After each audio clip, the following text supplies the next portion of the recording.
Hello students. तो आज हम इस वीडियो लेक्चर में डबल इंटीग्रेशन का कंसेप्ट जो है इसमें change the order of integration का कंसेप्ट देख रहे हैं। इससे पहले हमने कांस्टेंट लिमिट होते हैं डबल इंटीग्रेशन में, तो कैसे इंटीग्रेशन लेते हैं, एक्स के लिमिट वेरिएबल है तो कैसे लिमिट इंटीग्रेशन लेते हैं, या वाई के लिमिट वेरिएबल होते हैं तो कैसे इंटीग्रेशन है लेते हैं, ये सब कुछ देखा है। और वही कंसेप्ट जब हम आगे लेके जाने वाले हैं वो हम change the order of integration में वही यूज करने वाले हैं। तो जो change the order of integration का कंसेप्ट है आपके सामने दे रहे हैं, एकदम डिटेल में हम ये कंसेप्ट देने वाले हैं। तो इस कंसेप्ट में हम ये इंटीग्रेशन पहले कंसिडर करने वाले हैं। तो इस इंटीग्रेशन में y के जो लिमिट है a टू b है और x के limit function of y to function of दूसरा फंक्शन ऑफ y है f of x y dx dy, ये फंक्शन है। तो ये इंटीग्रल सॉल्व करने के लिए x के लिमिट क्या है, वेरिएबल है। तो ये x के लिमिट वेरिएबल है, तो एक्चुअली स्ट्रिप जो हम लेते हैं वो strip parallel to x axis लेते हैं विद इन द रीजन। तो इस सिचुएशन में हमें क्या करना पड़ता है, पहले integrate with respect to x लेना पड़ता है। लेकिन कभी कभी ये क्या होता है, इंटीग्रेशन इजीली सॉल्व नहीं हो सकता है, इसलिए हमें क्या करना पड़ेगा, change the order of integration करना है। तो change the order of integration मतलब क्या होता है, तो यहाँ हम क्या करने वाले हैं, ये जो y के लिमिट कांस्टेंट थे पहले, यहाँ y के लिमिट आप देख सकते हैं, y की लिमिट क्या है, कांस्टेंट है। तो y की लिमिट हम वेरिएबल लेने वाले हैं विद इन दैट रीजन। और ये जो x के लिमिट वेरिएबल थे यहाँ, तो x के लिमिट वेरिएबल का हम कांस्टेंट कर रहे हैं। अब यहाँ y के लिमिट वेरिएबल है तो हमें क्या करना पड़ेगा, पहले integration with respect to y करना पड़ेगा और उसके बाद integration with respect to x करना पड़ेगा। तो ये पहली सिचुएशन हो गई। अब दूसरी जो सिचुएशन है वो दूसरी भी सिचुएशन हम यहाँ देखते हैं। तो दूसरे सिचुएशन में क्या होगा, तो दूसरे सिचुएशन में x is equal to a to x is equal to b, इसका मतलब x की लिमिट कांस्टेंट है और y की लिमिट क्या है, वेरिएबल है। अब y की लिमिट वेरिएबल है तो यहाँ जो स्ट्रिप हम जनरली ड्रॉ करते हैं तो पैरेलल टू y एक्सिस लेना पड़ेगा विद इन दी, यहाँ within the region of integration. तो यहाँ वर्टिकल स्ट्रिप ली है तो हमें पहले integration with respect to y करना पड़ेगा, then with respect to x। लेकिन कभी कभी क्या होता है, ये इंटीग्रेशन इजीली सॉल्व नहीं होता है, तो हम change the order of integration का कंसेप्ट यूज करते हैं। लेकिन ऑर्डर ऑफ इंटीग्रेशन चेंज करने के बाद ये जो x के लिमिट कांस्टेंट थे तो हम यहाँ क्या कर रहे हैं, x के लिमिट वेरिएबल ले रहे हैं उसी रीजन में, और ये जो y के लिमिट यहाँ वेरिएबल थे तो y के लिमिट कांस्टेंट लेने वाले हैं।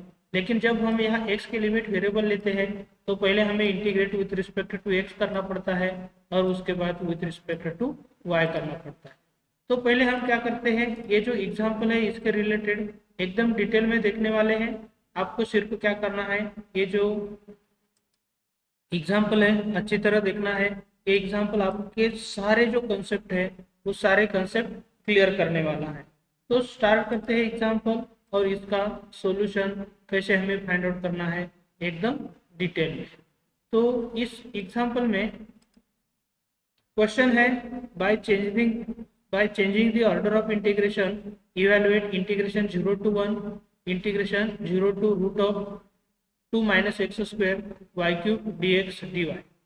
तो इसके सॉल्यूशन में हम पहले क्या करेंगे, ये जो इंटीग्रल दिया है ये इंटीग्रल एज इट इज ले रहे हैं और इसे इक्वेशन नंबर 1 दे रहे हैं। लेकिन इस इंटीग्रल में कौन से लिमिट जो है कौन से वेरिएबल के हैं वो समझना हमारे लिए बहुत इंपॉर्टेंट है। तो हम इस सिचुएशन में क्या करने वाले हैं, ये जो वेरिएबल लिमिट होते हैं तो इस वेरिएबल लिमिट में जनरली ये जो लिमिट x वेरिएबल में है वो x के लिमिट नहीं होती है, वो y के लिमिट होते हैं। और ये जो कांस्टेंट लिमिट है तो वो किसके हो जाएंगे, x के लिमिट हो जाएंगे।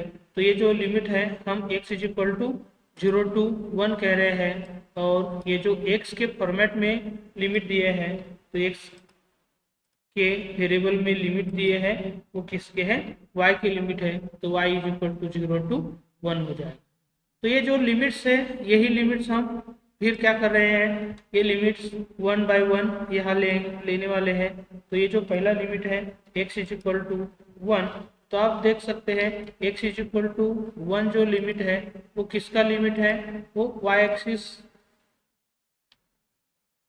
इस लिमिट का जब हम कर्व ड्रॉ करेंगे तो यही क्या आपको दिख रहा है, इक्वेशन ऑफ y एक्सिस जो है उसे ही हम क्या कहते हैं, x इज इक्वल टू 0 की लाइन। अब फिर क्या करेंगे हम, ये जैसे कि x इज इक्वल टू 0 लिया था उसी तरह यहाँ क्या होने वाला है, x इज इक्वल टू जो 1 लेंगे तो यही क्या हो जाएगा, equation of line parallel to y axis, लेकिन ये parallel to y axis and passing through the point. तो हम सिंपली क्या करेंगे, passing y axis at point, simply हम क्या करेंगे एट पॉइंट 1,0। तो ये जो लाइन है 1,0 से जाएगी लेकिन y एक्सिस को पैरेलल रहेगी। अब ये जब हम देखेंगे ये जो y इज इक्वल टू 0 है, तो y इज इक्वल टू 0 की लाइन जब हम ड्रॉ करने की कोशिश करेंगे तो यही जो लाइन हम ड्रॉ कर सकते हैं वो किसकी लाइन हो जाएगी, x एक्सिस की, क्योंकि x एक्सिस पे y की वैल्यू जो है वो क्या होती है, 0 होती है। फिर ये जो लिमिट है लोअर लिमिट का कंसेप्ट तो हो गया। अब अपर लिमिट के लिए हम जब देखेंगे तो अपर लिमिट के लिए क्या होता है, आप यहाँ देख सकते हैं। तो अपर लिमिट ये जो है root of 2 minus x square हो जाएगा। तो ये y इज इक्वल टू ये जो आपका अपर लिमिट है इसी का यूज करके हम थोड़ा सा सिंप्लीफाई करते हैं। तो सिंप्लीफाई करने के लिए दोनों साइड का स्क्वायर करते हैं। तो दोनों साइड का जब हम स्क्वायर करेंगे तो लेफ्ट हैंड साइड का स्क्वायर क्या हो जाएगा, y स्क्वायर हो जाएगा। और जब राइट हैंड साइड का स्क्वायर लेंगे तो राइट हैंड साइड का स्क्वायर लेने के बाद ये स्क्वायर रूट क्या हो जाएगा, कैंसिल हो जाएगा। अब ये जब हम सिंप्लीफाई करेंगे तो सिंप्लीफाई करने के बाद क्या हो जाएगा, ये जो निगेटिव एक्स स्क्वायर है वो निगेटिव एक्स स्क्वायर जब हम लेफ्ट हैंड साइड में लेते हैं तो क्या हो जाएगा, पॉजिटिव एक्स स्क्वायर। तो ये जो सिंप्लीफिकेशन होने के बाद x square plus y square is equal to 2 जो है ये इक्वेशन आप देख सकते हैं। ये किसका इक्वेशन है, इक्वेशन ऑफ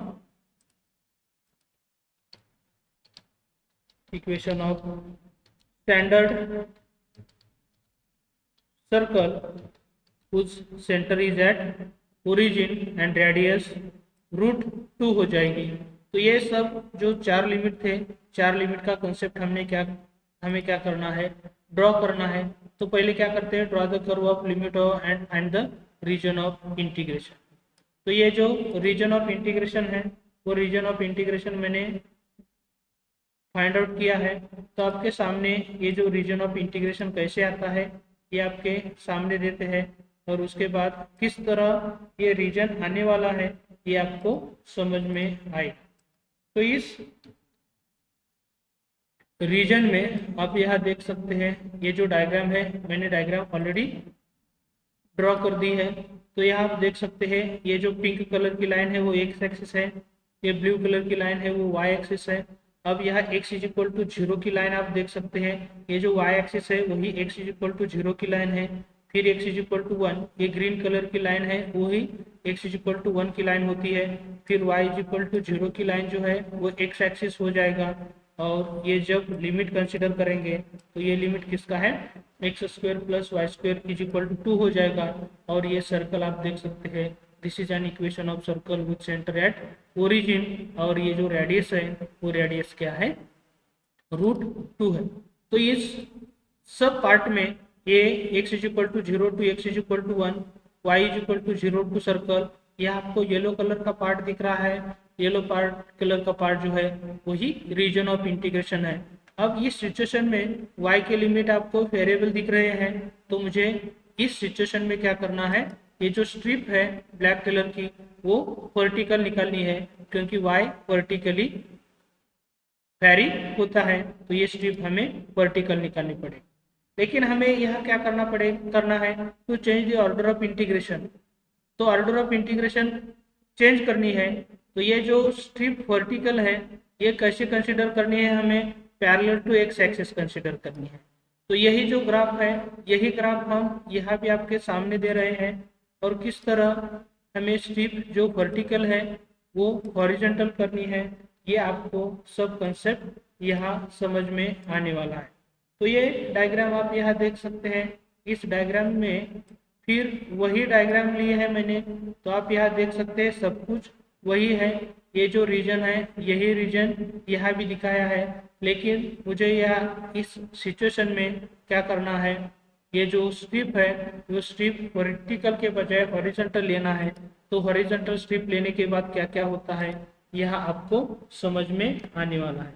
तो जनरली यहाँ आप ऑब्जर्व करेंगे तो ये हॉरिजॉन्टल स्ट्रिप लेने के बाद मैंने ये हॉरिजॉन्टल स्ट्रिप दो दो क्यों निकाले हैं, इसका भी आपको सॉल्यूशन यहाँ मिलने वाला है। तो कैसे हॉरिजॉन्टल स्ट्रिप दो दो लेते हैं ये आपको समझना है। तो वही रीजन है, यही जो येलो कलर का रीजन है यही मैंने यहाँ भी कंसिडर किया है। तो क्यों ना हम ये जो डायग्राम है ये डायग्राम को डिलीट कर देते हैं और इसके जगह क्या करने वाले हैं, यही डायग्राम जो है यही डायग्राम यहाँ लाते हैं। तो इस डायग्राम में हमें जब हॉरिजॉन्टली सोचना है तो ये ऐसी हॉरिजॉन्टल स्ट्रिप में x के लिमिट वेरिएबल होने वाले हैं।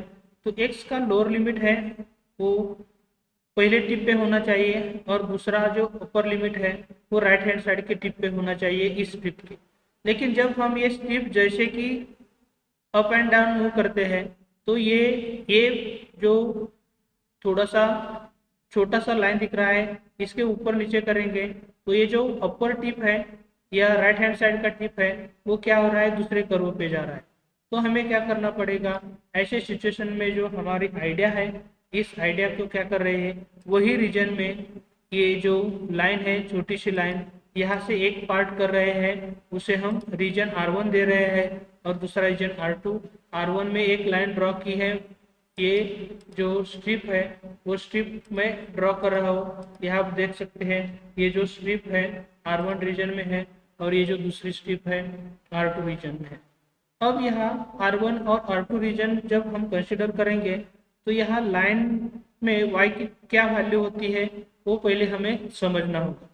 तो हम ऑर्डर तो चेंज करने वाले ही हैं, करने के लिए ही हॉरिजॉन्टल स्ट्रिप थी उसकी वर्टिकल स्ट्रिप थी उसकी हॉरिजॉन्टल स्ट्रिप ले रहे हैं हम, और हॉरिजॉन्टल स्ट्रिप लेने के बाद x की लिमिट वेरिएबल तो करने वाले ही है।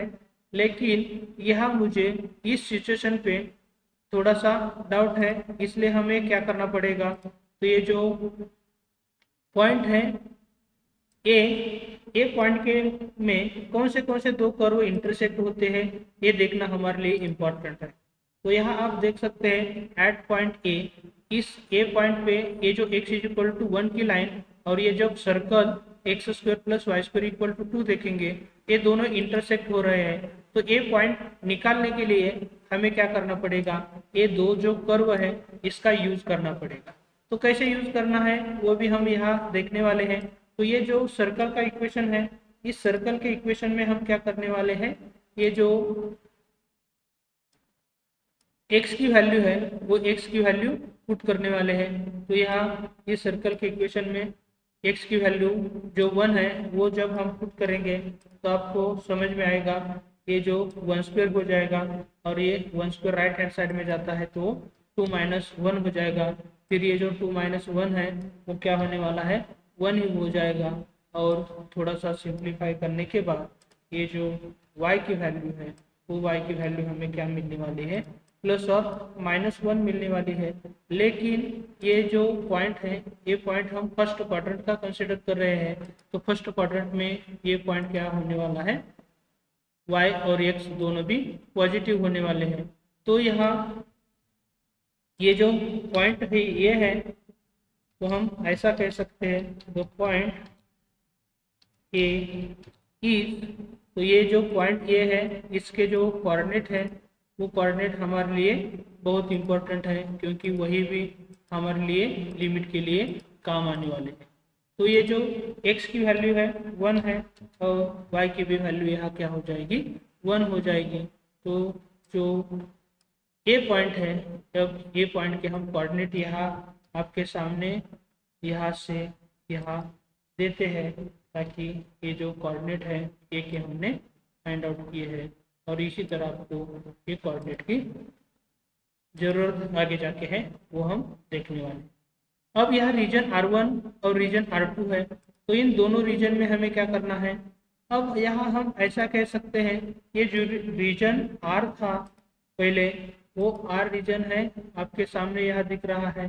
वो रीजन हम कैसे यहाँ लिख सकते हैं, R is equal to R1 union R2। तो ये R1 और R2 मिला के क्या होने वाला है, रीजन R होने वाला है।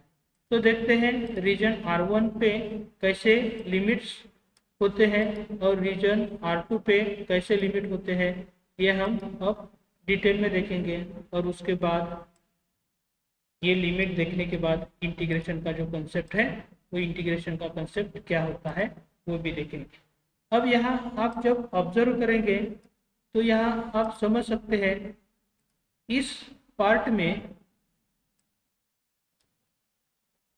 जो x की वैल्यू है यहाँ देख सकते हैं, ये जो x की वैल्यू है x is equal to 0 to x is equal to 1 जा रही है, और इस लाइन तक y की वैल्यू यहाँ 0 है और यह y की वैल्यू क्या है 1 है। तो ये यूज करके हम क्या कर सकते हैं, x की लिमिट 0 टू क्या हो जाएगा 1, और y की जो लिमिट है y की लिमिट भी क्या हो जाएगी 0 टू 1 हो जाएगी। तो इसी तरह ये रीजन R1 पे हमने क्या किया है, वो इसके रिलेटेड जो लिमिट्स थे वो इसके रिलेटेड लिमिट्स हमने फाइंड आउट किए हैं। अब इसके बाद जो R2 रीजन है, R2 रीजन के रिलेटेड भी हमें क्या करने हैं, इसके लिमिट्स देखने हैं। तो इसके लिमिट्स देखने के लिए फिर हमें क्या करना पड़ेगा, डायग्राम अच्छी तरह हमें देखना है। तो इस पार्ट में ओवर R2, तो R2 को क्या करना है, जब हम ये स्ट्रिप कंसिडर करेंगे तो हॉरिजॉन्टल स्ट्रिप में x का लिमिट यहाँ क्या हो जाएगा, x is equal to 0 line पे x का लिमिट हो जाएगा। लेकिन जो राइट हैंड साइड का स्ट्रिप का टिप देखेंगे तो ये कहाँ है, ये पूरी तरह x square plus y square is equal to 2 curve जो है यहाँ है। तो यह क्या हो जाएगा, x का लोअर लिमिट है वो 0 हो जाएगा।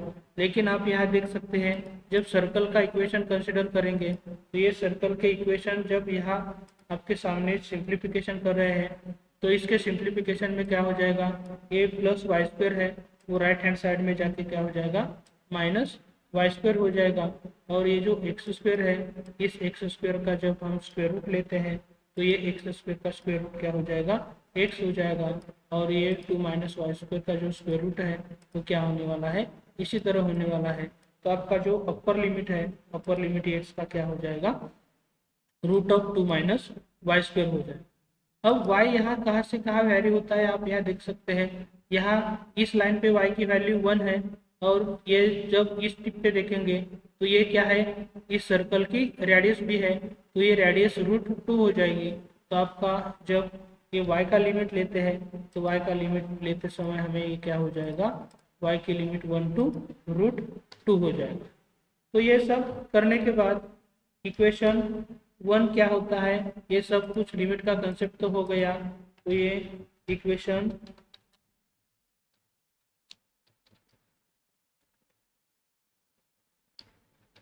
इक्वेशन 1 बिकम्स, तो ये इक्वेशन 1 क्या बन जाता है, अब हम यहाँ देखने वाले हैं।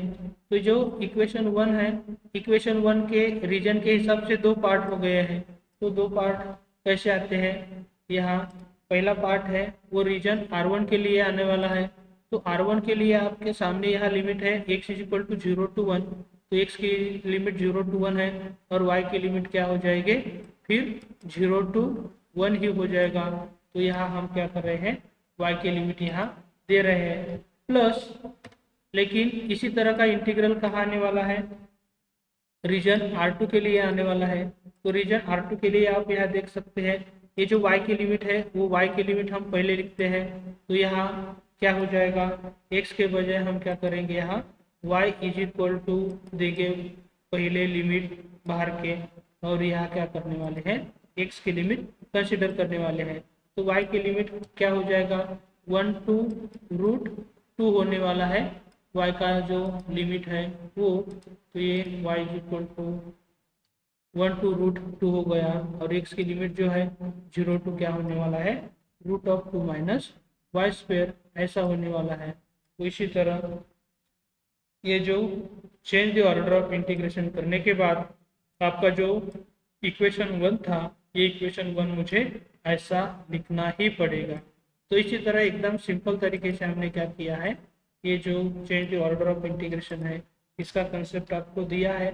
अब थोड़ा सा हमें क्या करना है, इसका सिंप्लीफिकेशन करना ही पड़ेगा।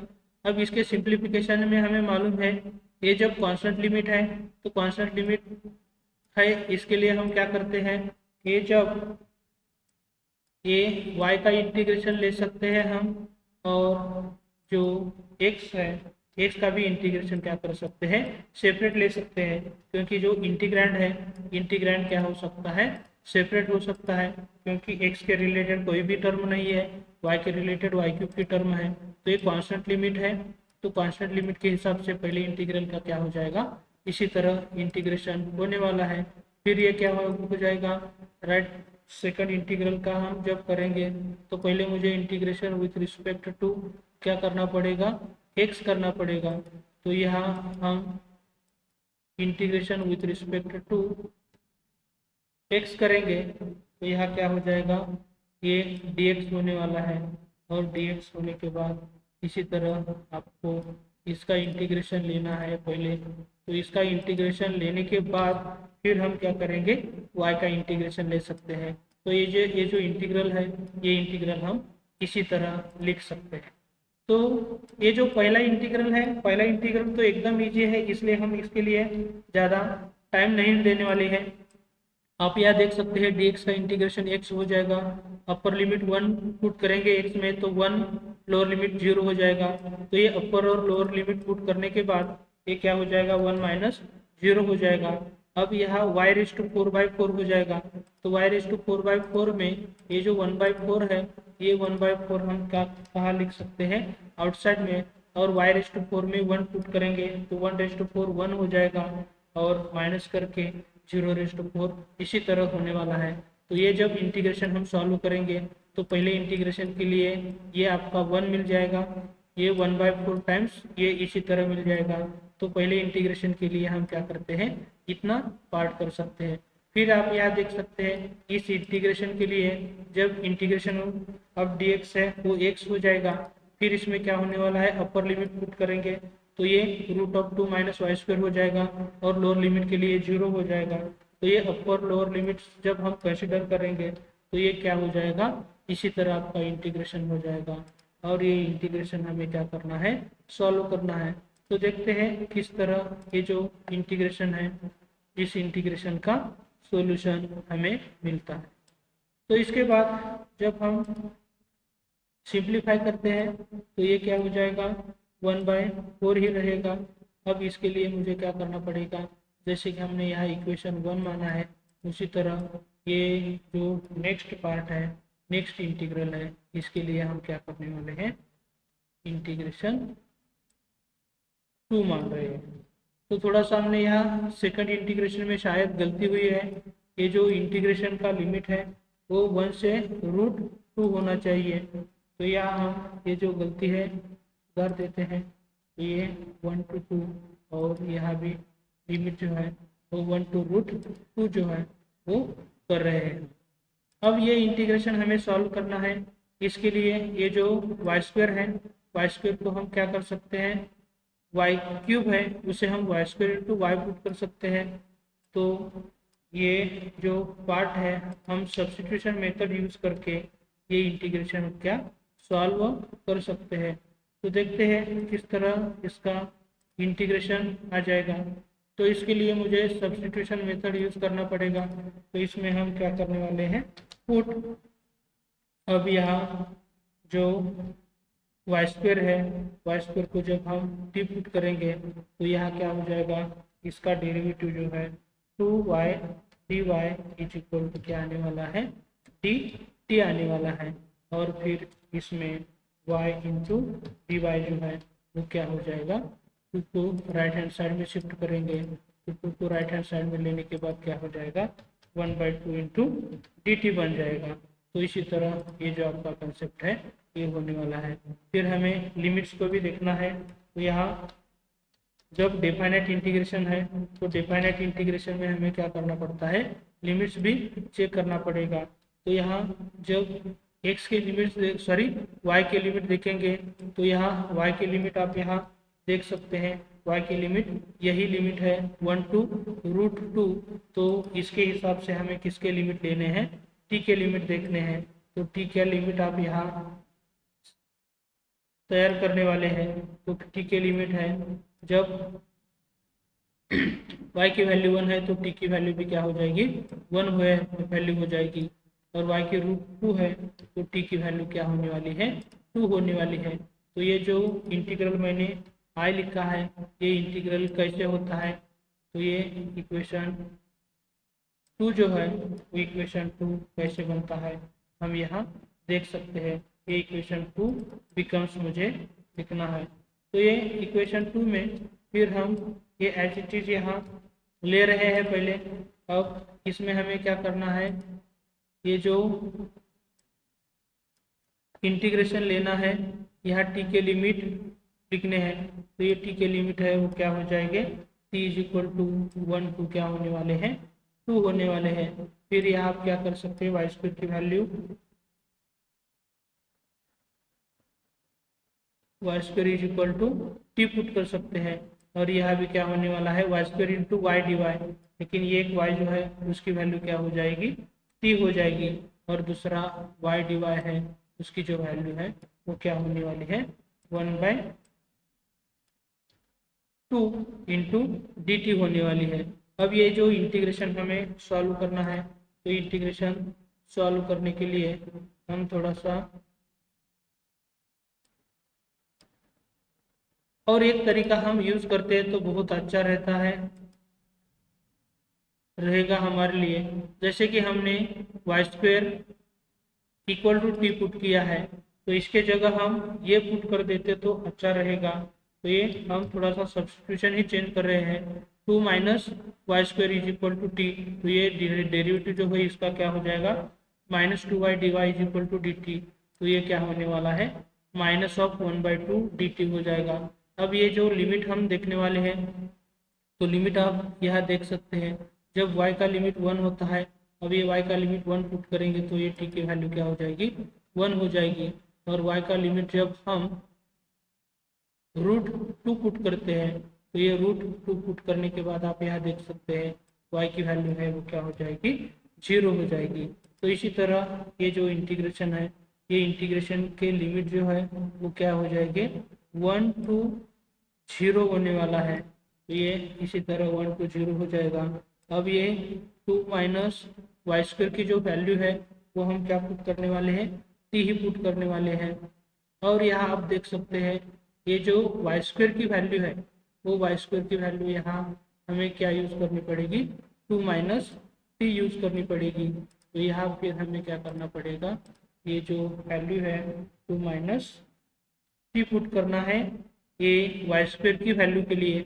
और दूसरी जो वैल्यू है वाई डी वाई इसके लिए क्या होने वाला है माइनस। तो ये माइनस हम जनरली क्या कहाँ ले रहे हैं यहाँ बाहर ले रहे हैं, लेकिन ये भी माइनस को हम प्लस करने वाले हैं। और जैसे कि 1 to 0 है उसे हम लिमिट क्या करने वाले हैं 0 to 1 ऐसा लिमिट करने वाले हैं। अब यहाँ आप देख सकते हैं ये जो 1/2 है वो 1/2 कांस्टेंट क्या करेंगे हम थोड़ा जो टर्म है वो बाहर लेंगे। और इसके सिंप्लीफिकेशन में जब हम √t का मल्टीप्लिकेशन 2 के साथ करेंगे तो आपको ये क्या हो जाएगा √t मतलब t रेज टू क्या होता है 1/2 होता है।